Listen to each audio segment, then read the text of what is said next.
BFM Business, BFM Crypto, le club. Bonsoir Guillaume. Bienvenue, un CGP cryptophile, il n'y en a pas des milliers, lui a franchi le pas. Vous nous direz quelle approche patrimoniale des cryptos est possible alors que le crack fissure certaines certitudes. Donc oui, il y a des risques parce que ça impacte directement le principe même de la finance décentralisée, mais aussi l'écosystème de DeFi sur Solana. Ouais, et le poids de Solana dans la DeFi, dans la finance décentralisée, il est important. C'est la 7e ou 8e position, c'est pas non plus énorme. Le vrai sujet pour moi, c'est déjà il y a un problème de gouvernance. C'est-à-dire que, en fait, on a dit 95% des gens ont voté, mais en fait, si on prend les adresses principales, c'est 45 à 50% des votes. Et on se pose la question si sur un certain nombre de votes, certains ne sont pas incentivés. Voilà. Donc, on peut raisonnablement se poser cette question. Et qui, moi, me pose un problème de base sur est-ce que c'est vraiment une finance décentralisée ou pas. Mais je vais juste revenir de manière plus générale aussi. On a un dérisking du marché, c'est-à-dire les marchés cherchent à se dérisquer. Et ici, comme sur la blockchain, on ne peut pas avoir de position et de découvert. Ça veut dire que dès que mon collatéral s'approche trop, donc tout ce que j'ai mis en garantie s'approche trop de ma position, eh bien automatiquement je suis liquidé. Et c'est même pas c'est des bots, c'est des robots qui liquident tout seuls. Et c'est là où il y a du coup ce château de cartes qui peut arriver. En 2008, c'était pas du tout le cas. Pourquoi ? Parce qu'en 2008, quand Lehman Brothers est tombé, donc ici c'est l'UST qui est tombé, eh bien on a interdit les CDS sans contrepartie, on a interdit les CDO, on a mis tout un tas de règles. Vive la régulation en l'occurrence. Là. Non, j'ai pas dit. Pour le coup. Non. Je ne demande pas de la régulation. Je dis simplement que on compare deux situations souvent qui sont pas forcément comparables entre un écosystème qui se régule tout seul, bien sûr, voire même pour certains qui vont faire en sorte que ça tombe plus bas, et de l'autre côté quelque chose qui est extrêmement régulé. Voilà, c'est ça ce que ça inspire aujourd'hui. Tout simplement, un état de fait. Et donc c'est ce qui est arrivé aussi sur Celsius. Donc en tout cas la communauté a gagné cette bataille-là, mais ça ne veut pas dire que Celsius est sorti d'affaire, bien au contraire. Décidément, cet écosystème se banalise et ressemble de plus en plus au marché traditionnel. C'est une GameStopification là, de Celsius. En fait, il faut reconnaître une chose, c'est importante, on avait dit ça il y a 2-3 mois, not your key, not your coin. Les gens ont laissé trop de jetons sur un certain nombre de plateformes. Et ils nous disaient, mais non, ce sont des gens sérieux, ce sont des gens costauds, ainsi de suite. Ce matin, j'ai reçu un message de Binance me disant qu'ils arrêtaient certaines opérations et que le message d'après, ça sera peut-être moins de liquidité sur certains actifs. Donc j'y reviendrai sur ma partie, mais vraiment, il faut sortir vos jetons des plateformes quand vous pouvez le faire. Voilà ce que ça m'inspire. Voilà le conseil. Dans un instant, Louis, en effet, des conseils, des idées pour aborder cet univers des cryptoactifs de la façon la plus patrimoniale possible, apporter de la sagesse aux investisseurs qui nous suivent et nous regardent régulièrement dans ce rendez-vous du club BFM Crypto. Ce sera dans un tout petit instant. De manière générale, tous les investisseurs expérimentés, gros portefeuilles ou institutionnels ont déjà les outils suffisants pour shorter le Bitcoin depuis bien longtemps. Donc c'est pas l'ajout de cet ETF qui changera grand-chose, je pense. Ça vous inquiète pas. Moi, ça m'inquiète pas personnellement.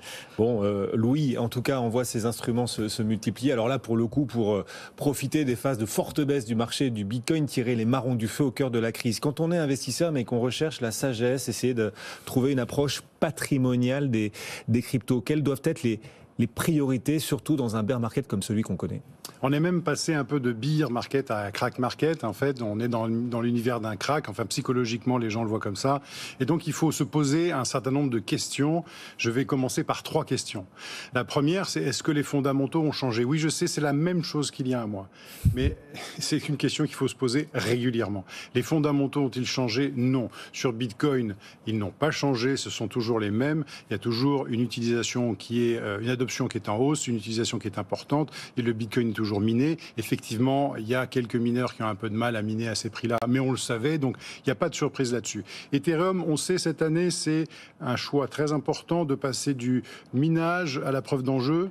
Donc là, sur Ethereum, on peut avoir un petit doute, c'est-à-dire que les mouvements seront accélérés. C'est-à-dire que s'ils repoussent sans cesse le passage à la preuve d'enjeu, ça va accélérer la chute. Par contre, s'ils réussissent la preuve d'enjeu dans le courant de l'année, je pense que ça peut être un catalyseur à la hausse et je pense qu'il y aura beaucoup de gens qui suivront pour de bonnes et de moins bonnes raisons.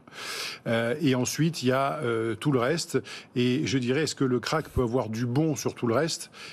D'abord, il faut noter que les investissements dans le Web3 n'ont jamais été aussi importants et ça continue à investir des milliards et des dizaines, voire maintenant, on a dépassé les 100 milliards d'investissements déjà sur 2022. Donc, ça continue à investir sur des projets et pas forcément sur des cryptos.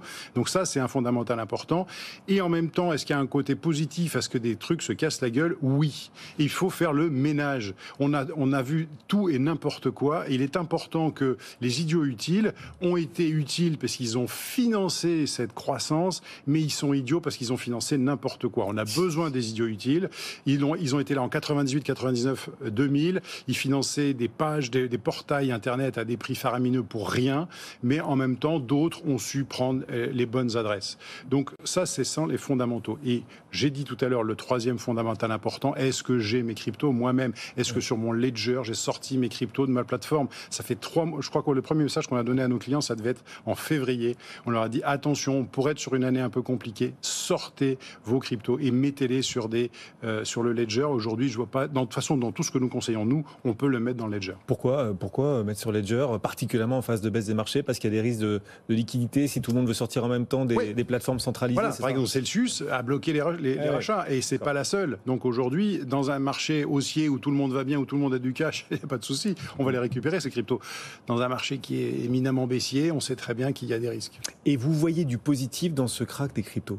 Il faut toujours voir du positif. D'abord, ça va permettre à ceux qui n'ont pas encore compris qu'il fallait rentrer sur Bitcoin ou Ether ou certains actifs de le faire. Ça va créer de nouvelles tentations. Enfin, honnêtement, nous, à plus de 60 000 $, on n'était pas très à l'aise pour dire à nos clients de venir dessus, franchement. Aujourd'hui, on est beaucoup plus à l'aise pour leur dire, oui, aujourd'hui, vous pouvez y aller non seulement en DCA, mais aussi aller mettre... Alors, il faut démocratiser. Il faut parler simple. DCA, c'est de l'investissement progressif. Voilà. Louis, je compte sur vous. Vraiment, il faut sortir de ce jargon des cryptos, là. Eh bien, tous les jours... Quand même une notion simple. Utilisons le français. Donc c'est l'investissement progressif. Aujourd'hui, on propose à nos clients, bien sûr, l'investissement tous les jours, toutes les semaines ou tous les mois sur Bitcoin. Et depuis lundi, tous les jours, toutes les semaines, tous les mois sur Ether. Voilà. Donc oui, on fait du DCA. Et d'ailleurs, c'est assez intéressant parce que j'ai eu quelques critiques, notamment sur le DCA. On m'a dit, ouais, Louis, en fait, le DCA, c'est l'investissement régulier pour les gens qui n'ont pas d'idée ou pas de stratégie. Ah. Alors je vous remercie pour la question, elle est passionnante bien sûr, et je me suis livré à des petits calculs. Donc par rapport à mon dernier passage sur ce plateau, les gens qui avaient acheté en sortie de plateau, parce que j'avais été très convaincant, sont un peu perdants par rapport à la technique du DCA, puisqu'ils sont 10%, ils ont perdu 10% de plus que ceux qui ont fait du DCA. On rappelle DCA, l'investissement progressif en crypto. Donc ceux qui ont fait de l'investissement progressif sont gagnants de 10 points, et si on remonte de 2 mois, eh bien, à ce moment-là, ils sont gagnants de 30%. Voilà. Et donc, bien sûr que je vous ai toujours dit qu'on n'était pas sur les cryptos pour quelques jours ou quelques heures, on est pour quelques années. Et donc, le DCA, c'est un élément de base que l'on complète par des achats quand les valeurs sont intéressantes. Aujourd'hui, on a des niveaux intéressants, bien sûr qu'on complète. Bien sûr qu'on complète. Il y a encore un autre petit point, c'est un point fiscal, et j'espère que vous allez me poser la question. Alors justement, d'un point de vue fiscal, aujourd'hui, ok, les cryptos souffrent, etc. Ça offre d'éventuels points d'entrée. Après, chacun prend son risque et on rappelle qu'il ne faut investir que l'argent qu'on est prêt à perdre. Mais d'un point de vue fiscal, il y a aussi une opportunité en ce moment, une fenêtre qu'il faut prendre. Oui. En fait, c'est très drôle, c'est qu'avec le PEA, on a oublié les anciens réflexes des comptes titres. Alors sûr, ça ne nous rajeunit pas, mais bon, c'est le vieux sage avec la moustache blanche qui parle. Donc moi, quand je suis rentré dans ce métier, on faisait de l'acheter-vendu. C'est-à-dire que quand une valeur était en moins-value, qu'est-ce que l'on faisait sur son compte titre? On faisait une technique d'acheter-vendu, ou plutôt de vendre-acheter. Le même jour, on vendait la valeur et on l'achetait, et on encaissait une moins-value fiscale qui était reportable sur 10 ans. Qui fait que quand on sortait en plus-value de son compte titre, on sortait avec la moins-value qu'on venait imputer sur la plus-value. Exemple de la stratégie qu'on peut faire aujourd'hui. J'ai du Bitcoin que j'ai acheté un peu haut, j'ai une moins-value Bitcoin. Je le vends et je l'achète le même jour. D'accord? Donc, je prends une moins-value Bitcoin. Mais je garde mon Bitcoin. Et puis, pour une raison ou une autre, en fin d'année, j'ai acheté du Matic. On nous a dit tout à l'heure d'acheter du Matic. Et sur le Matic, on n'a pas dit, on ne donne pas de conseils ici. On a parlé des niveaux techniques. On a parlé des niveaux techniques sur Matic. Et des gens se sont dit, tiens, c'est un bon niveau technique. Et j'achète du Matic. En fin d'année, j'ai une plus-value sur Matic. Je vends mon Matic. Et cette plus-value est gommée par mon acheté-vendu sur Bitcoin. Ah oui. D'accord. Ouais, technique optimisation fiscale. Et les optimisations fiscales des vieux, des geeks là. Les geeks, il faut écouter les vieux quelquefois. Oui, c'est vrai. C'est gratuit, c'est sur BFM Business. Non, mais intéressant, très intéressant. Ça fait un moment que vous travaillez, que vous évoluez dans cet univers de la gestion de patrimoine. Vous êtes un CGP, un conseiller en gestion de patrimoine à moustache blanche, mais cryptophile, avant-gardiste. Lors de votre dernier passage, c'était il y a 28 jours, vous aviez recommandé justement l'investissement progressif quotidien sur Bitcoin. Et donc, c'est plutôt de la plus-value pour ceux qui ont suivi ce conseil depuis. En tout cas, le prix d'achat est bien meilleur, c'est-à-dire qu'on sera beaucoup plus vite en plus-value. C'est ça l'intérêt de la chose. Merci beaucoup à tous les deux de nous avoir accompagnés. Louis de Froissart, associé pour Montaigne Conseil et Patrimoine, régulièrement à nos côtés, ainsi que Lilian Aliaga. Merci Lilian. Merci. Pour Cryptost, vous êtes rédacteur pour Cryptost. Et puis Laurent Pignot nous accompagne lui pour Zone Bourse. On est à vos côtés, on vous accompagne encore pour 1 heure et tout au long de cette soirée sur BFM Business. On a un président de la Fed un peu plus accommodant dans la tonalité de ses propos ce soir. Il s'exprime, Jérôme Powell, devant la commission bancaire du Sénat américain. Il explique que la croissance de l'investissement des entreprises semble ralentir, que l'immobilier résidentiel ralentit et un ralentissement en partie lié à la hausse des taux de crédit. Eh bien, les marchés se disent que l'action de la Fed semble peut-être commencer à porter ses